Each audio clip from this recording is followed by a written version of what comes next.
June 19th, 1944. 300 miles west of Saipan, Vice Admiral Mark Mitcher stands on the bridge of USS Lexington, watching radar screens paint a picture that shouldn't exist. Incoming bogies. Hundreds of them. Every Japanese carrier in the Pacific has launched a desperate strike, the decisive battle their doctrine demands. Mitcher's jaw tightens. His task force carries 15 carriers. 15. The Japanese admirals who laughed at American shipbuilding are about to learn what industrial might looks like when it goes to war. He keys the radio. "Launch everything. I want 450 fighters in the air in 20 minutes." The deck below erupts with organized chaos. The great Marianas Turkey Shoot is about to begin. Before we continue this story, make sure to hit that subscribe button and tell me where you're listening from. Which city, which state? I'm curious to know who's brave enough to discover what happened when American carriers turned the Pacific into their personal hunting ground. The story begins not with victory, but with catastrophe. December 7th, 1941, Pearl Harbor burns under Japanese bombs dropped from carriers that struck with surgical precision. 6 fleet carriers, Akagi, Kaga, Soryu, Hiryu, Shokaku, and Zuikaku, executed the most devastating carrier raid in history. Vice Admiral Chuichi Nagumo's Kido Butai, the 1st Air Fleet, represented the pinnacle of naval aviation. Fast, experienced, perfectly coordinated.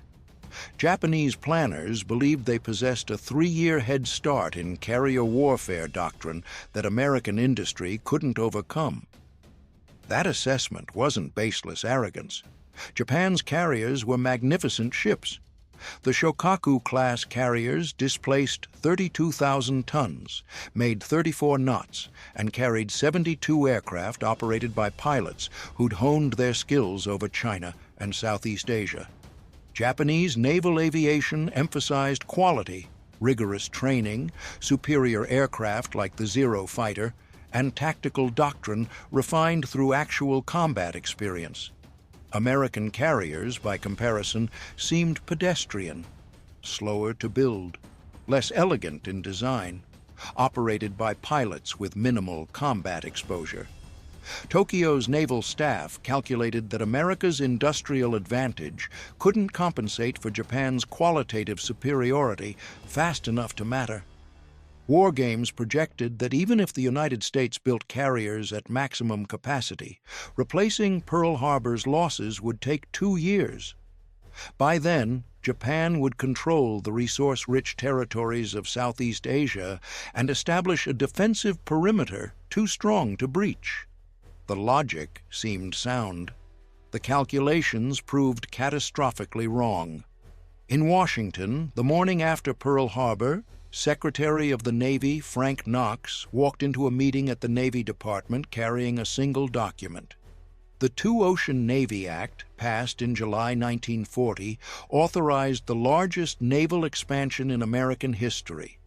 Knox slapped the folder on the conference table. "Gentlemen, we have 18 months of construction already authorized. The question isn't whether we can build carriers. The question is how fast we can launch them." The answer came from Newport News Shipbuilding in Virginia, where engineers had been refining carrier construction techniques since 1940. The Essex-class design, officially CV-9, represented an evolutionary leap. These weren't experimental ships. They were production models designed for mass manufacturing using prefabricated sections and modular construction. Each carrier would displace 27,000 tons, make 33 knots, and carry 90 aircraft. More importantly, they could be built in 18 months from keel-laying to commissioning. 18 months. Japanese intelligence analysts reviewing American construction capabilities dismissed the timeline as propaganda. Their own carriers required 3 to 4 years to build. The Taiho, Japan's newest fleet carrier under construction, would take 44 months from start to completion. American claims of 18-month construction cycles seemed mathematically impossible. It was another example of American boasting, they concluded. Quantity rhetoric masking qualitative deficiency. They failed to account for American industrial methodology. At shipyards from Virginia to California, construction techniques refined in automobile manufacturing transformed carrier production. Welding replaced riveting, reducing labor hours by 30%. Prefabricated hull sections, built simultaneously in different facilities, arrived at assembly yards ready for integration. Standardized components meant parts from one supplier fit any Essex-class hull. Assembly line thinking applied to 27,000-ton warships. The first Essex-class carrier, USS Essex herself, was laid down on April 28, 1941. She commissioned on December 31, 1942, 20 months later, delayed only by Pearl Harbor's disruption of supply chains. But Essex was just the beginning. Behind her, 17 sister ships moved through various construction stages: Yorktown, Intrepid, Hornet, Wasp, Franklin.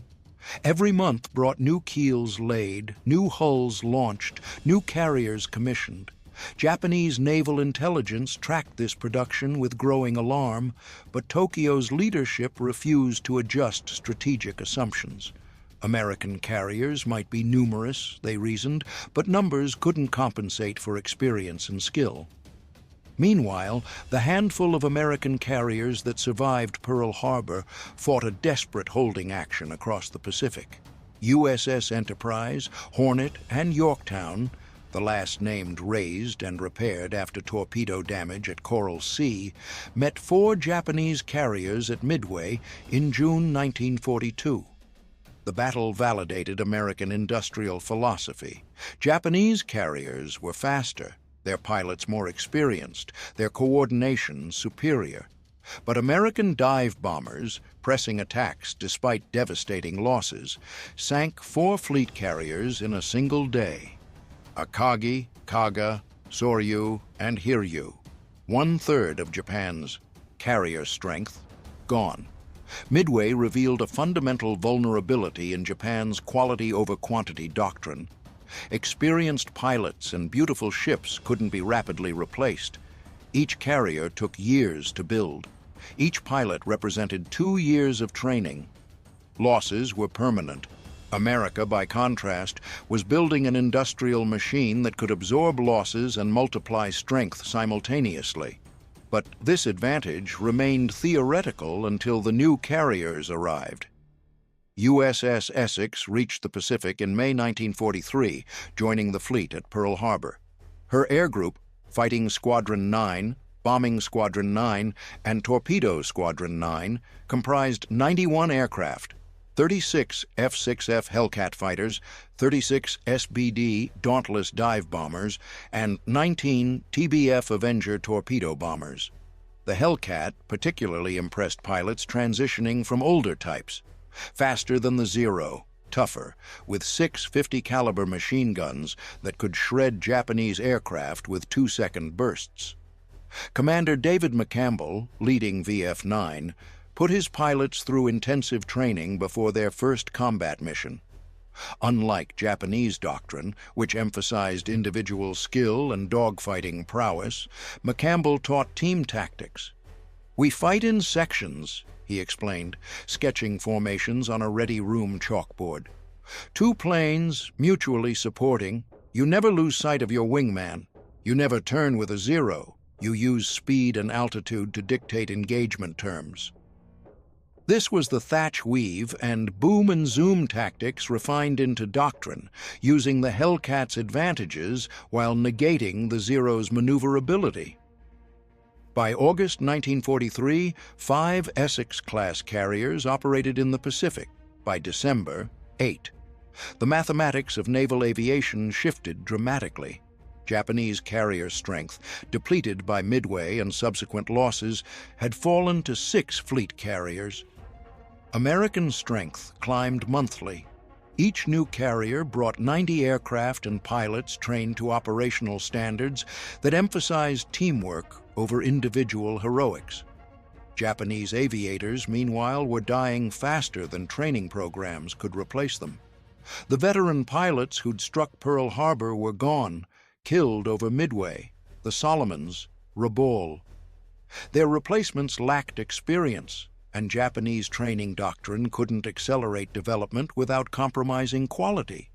Vice Admiral Jisaburo Ozawa recognized the danger. As commander of the Third Fleet, he understood that America's numerical advantage was becoming insurmountable. In March 1944, he drafted a memo to combined fleet headquarters arguing for a decisive battle before American carrier strength grew overwhelming. "We currently possess 9 fleet carriers and 5 light carriers," he wrote. "Intelligence estimates American strength at 12 fleet carriers and 9 light carriers, with more commissioning monthly. Our window for victory closes rapidly." The memo prompted Operation A-Go, a plan to lure American carriers into a decisive battle near the Marianas Islands, where Japan's land-based aviation could offset the numerical disadvantage. Japanese planners calculated they could concentrate 450 carrier aircraft and 540 land-based aircraft against whatever carrier force America committed. Superior Japanese aircraft range, the Zero could fly 1,900 miles versus the Hellcats' 1,200, would let them strike first, potentially achieving victory before American numbers became decisive. The plan contained a fatal flaw. It assumed American carrier strength remained static. In reality, by June 1944, Admiral Raymond Spruance's Fifth Fleet included 15 carriers, 7 Essex-class fleet carriers, and 8 light carriers. These ships embarked 902 aircraft, the largest concentration of carrier aviation ever assembled. When Task Force 58, commanded by Vice Admiral Mark Meacher, sortied from Majuro Atoll on June 6th, it represented naval air power on a scale Japan couldn't match and hadn't anticipated. Japanese reconnaissance detected the American force on June 15th as it approached Saipan. The ship count shocked analysts. 15 carriers? Intelligence had tracked American construction, but seeing the fleet assembled exceeded worst-case projections. Radio intercepts reached Admiral Ozawa aboard the carrier Taiho. He studied the reports, calculating odds. His 9 carriers embarked 473 aircraft. The Americans possessed nearly twice his strength. But Operation A-Go's plan accounted for this through land-based reinforcement and range advantages. Japanese planes would strike first, devastating the American fleet before it could respond. What Ozawa didn't know was that American submarines and long-range reconnaissance had already identified his fleet's position. Meacher's staff plotted Japanese courses and speeds, calculating intercept points. The Americans possessed another advantage beyond numbers: radar. Shipboard radar could detect incoming raids at 150 miles, providing 20 to 30 minutes of warning, enough time to launch fighters and position them for interception. June 19th dawned clear and hot over the Philippine Sea. At 0700 hours, radar operators aboard USS Lexington detected contacts bearing 260 degrees, range 140 miles. Meacher studied the plot. Large raid. Multiple groups. He turned to his operations officer. "How many fighters can we get airborne?" The response came immediately. "All of them, sir. 450 Hellcats in 30 minutes. Meacher nodded. "Launch, and make sure every pilot knows this is going to be a target-rich environment." The American carriers turned into the wind. Flight decks became orchestrated chaos as 450 F6F Hellcats launched in waves. Each carrier contributed its fighter complement, holding back only minimum defensive patrols. The Hellcats climbed to altitude 20,000 feet and above, stacking themselves in layers between the incoming Japanese raid and the American fleet. Fighter directors aboard the carriers watching, radar screens, vectored sections toward optimal intercept positions. This was industrial air defense, hundreds of fighters, centrally coordinated, positioned to meet the threat with overwhelming force.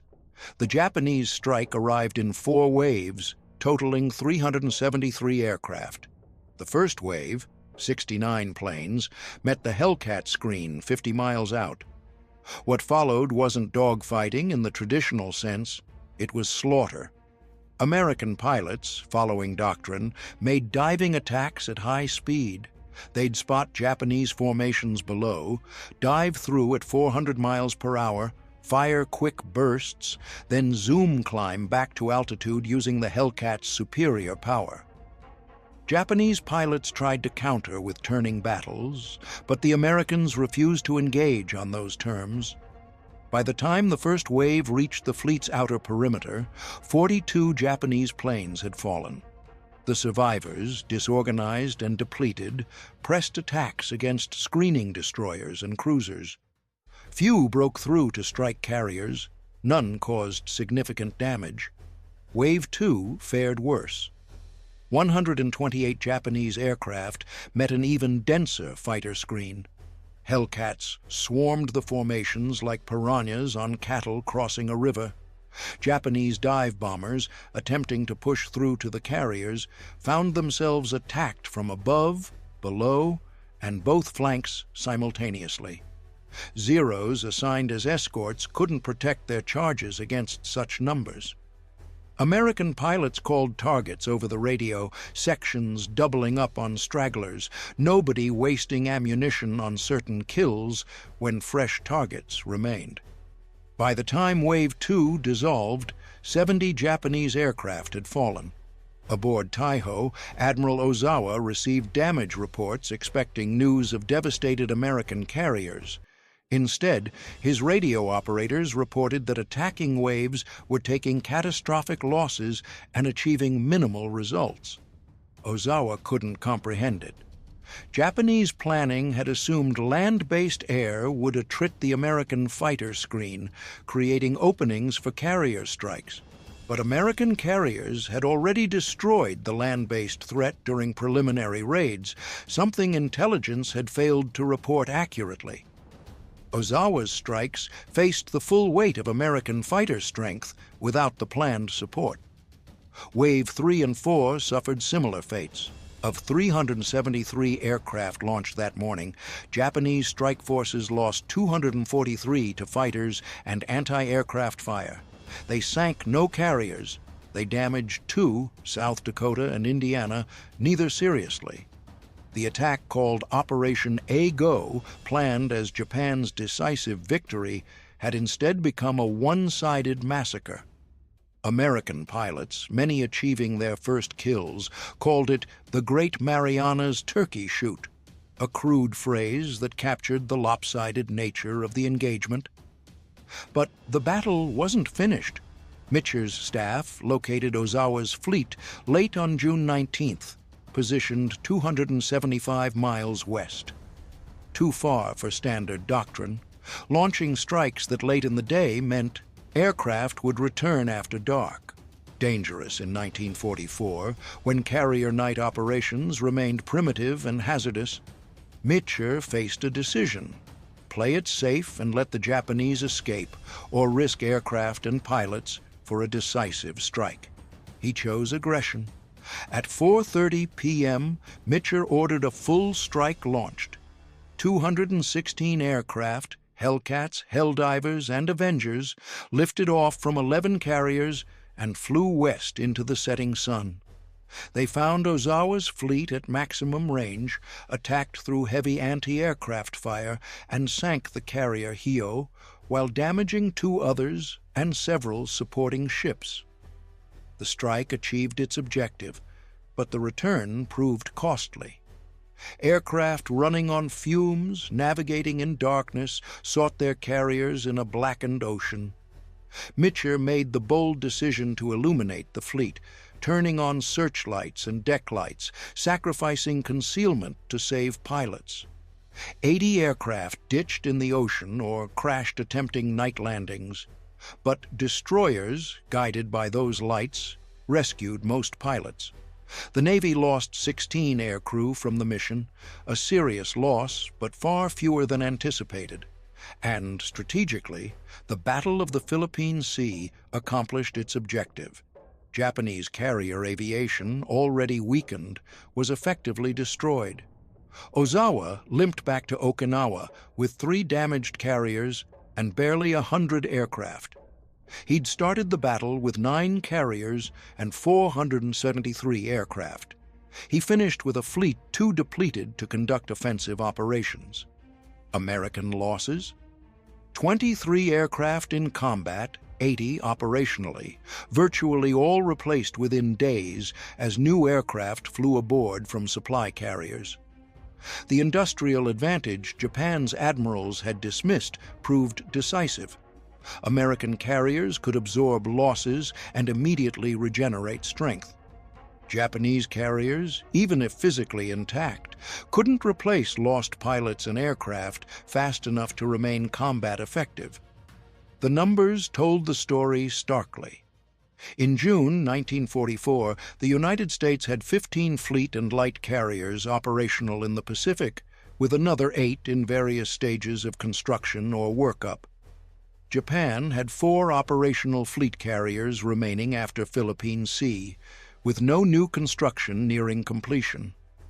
American monthly aircraft production exceeded 9,000 planes across all types. Japanese production had fallen to 2,500 monthly, and more than half were allocated to homeland defense, not carrier operations.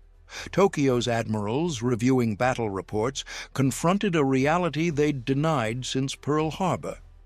American industrial capacity had indeed overcome Japan's qualitative advantage. The slow carriers they'd mocked were neither slow nor few. Essex-class carriers made 33 knots, barely slower than Japanese fleet carriers, and their numbers multiplied monthly. 15 carriers launching coordinated strikes represented firepower Japan couldn't match, counter, or replace. The Pacific had become an American lake. The strategic implications cascaded rapidly. Without effective carrier strength, Japan couldn't defend the inner defensive perimeter. American forces invaded the Philippines in October 1944, supported by 18 carriers. The remaining Japanese carriers, committed desperately at Leyte Gulf, were annihilated.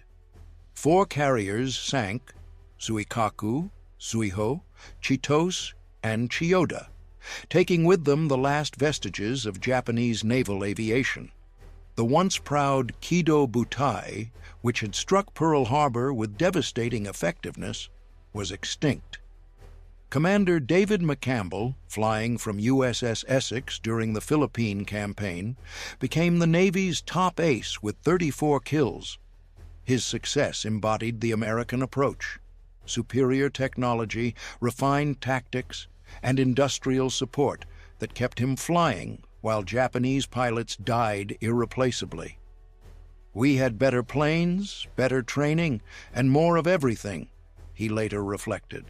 "The Japanese pilot I faced in October 1944 wasn't the veteran from Pearl Harbor.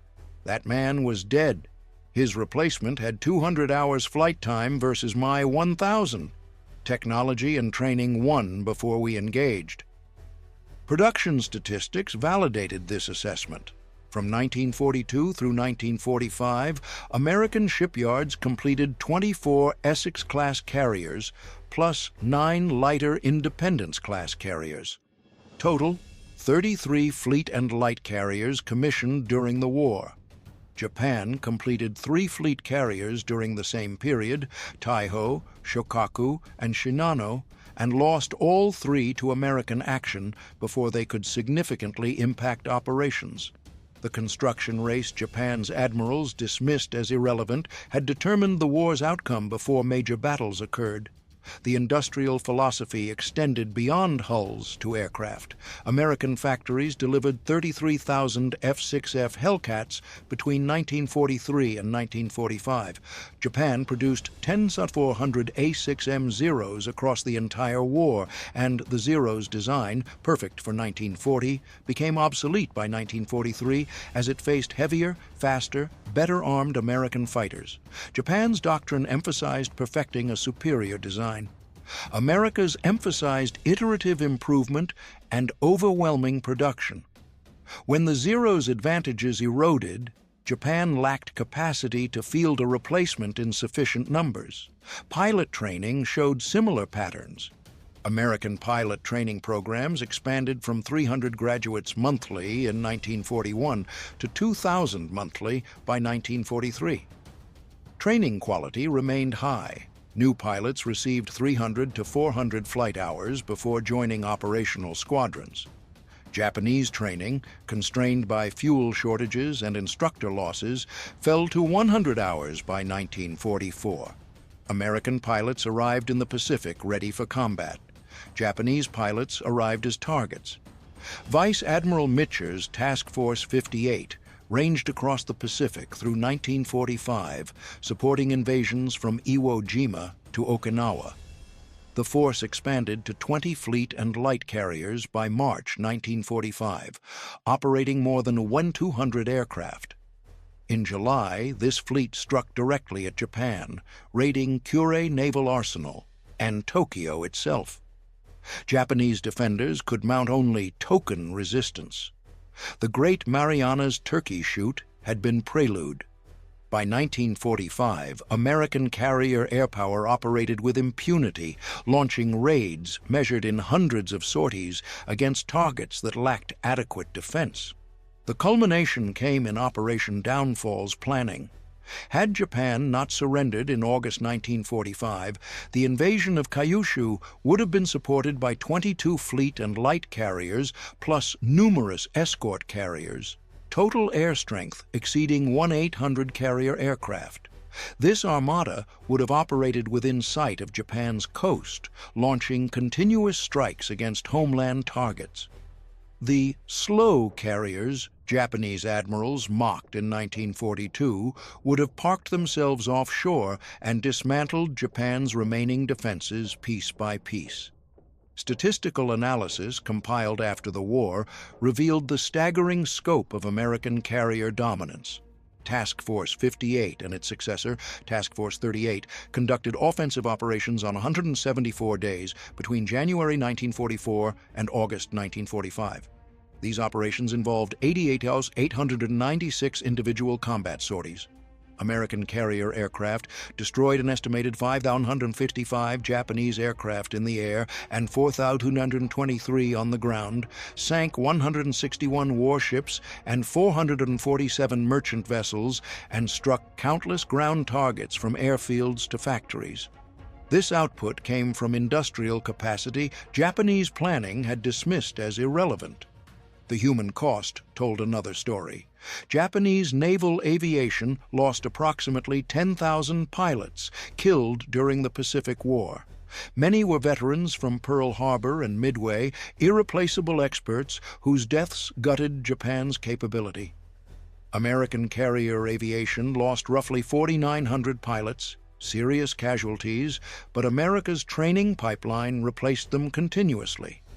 By 1945, American carrier air groups contained few veterans from 1942, but skill levels remained high because systematic training maintained quality despite expansion.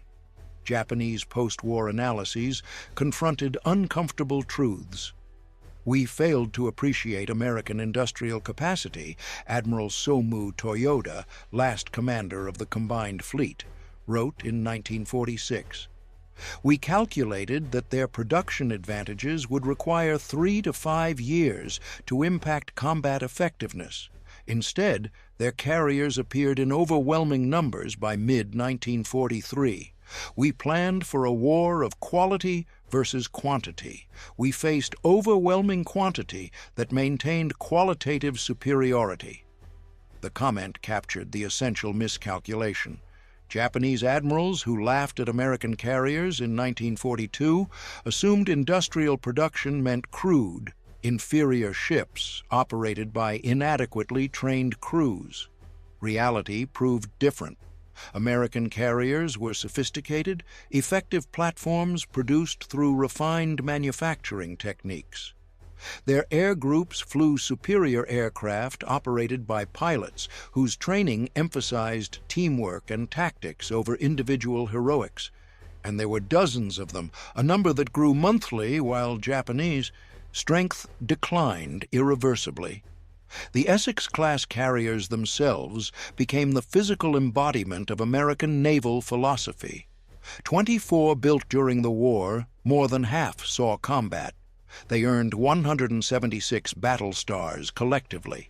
After the war, they continued serving, some through Vietnam, others until the 1970s. USS Lexington, commissioned in 1943, served 48 years before decommissioning in 1991. The slow carriers survived longer than the empire they'd defeated. Individual carrier records illustrated their effectiveness. USS Essex participated in every major Pacific operation from Marcus Island to Tokyo Bay, earning 13 battle stars.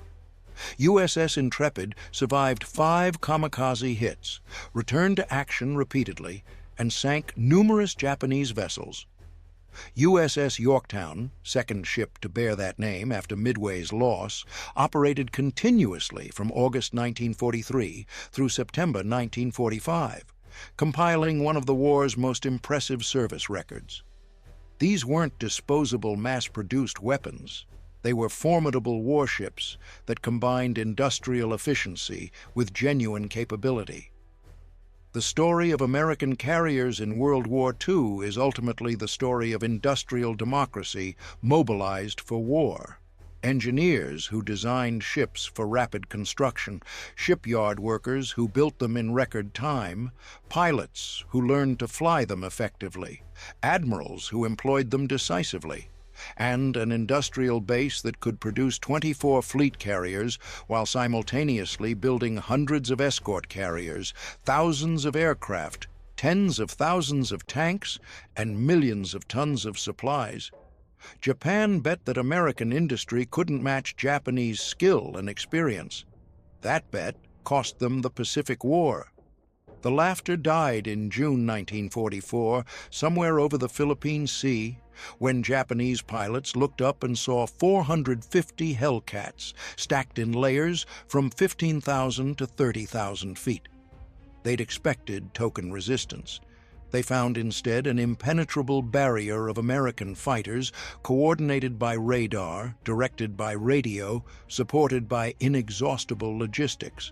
The Slugs had become wolves, and the wolves hunted in packs so large they blotted out the sky. Admiral Ozawa survived the war and testified at the Naval War College in 1945. Asked about American carrier operations, he responded with professional respect, stripped of pre-war arrogance. They built 24 Essex-class carriers during the war. We built 3 fleet carriers. They could lose 5 carriers and replace them in 3 months. We lost 5 carriers and could never replace them.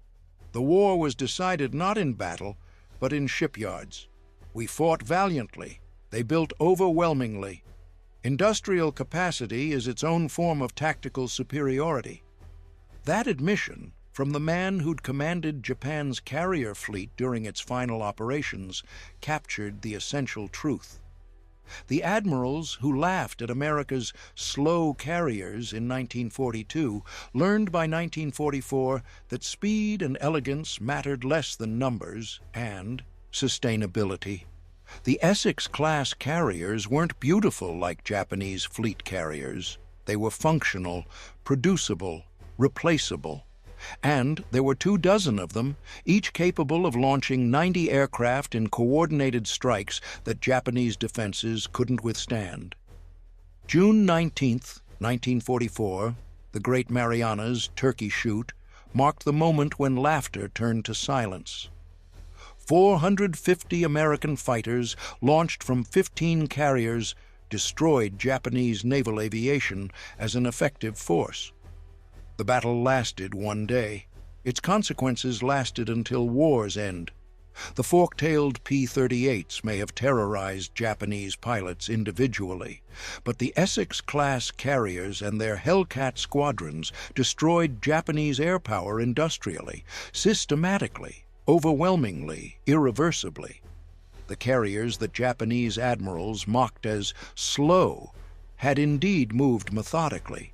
They'd moved from drawing boards to shipyards, to commissioning ceremonies, to Pearl Harbor, to combat zones across 10,000 miles of Pacific Ocean, carrying the full weight of American industrial might and strategic determination. By the time they stopped moving, Japan's Navy had ceased to exist, its carriers sunk, its pilots dead, its empire defeated. The Slugs had won. And history recorded that victory was never really in doubt. Not once American industry aligned itself with strategic purpose and operational excellence.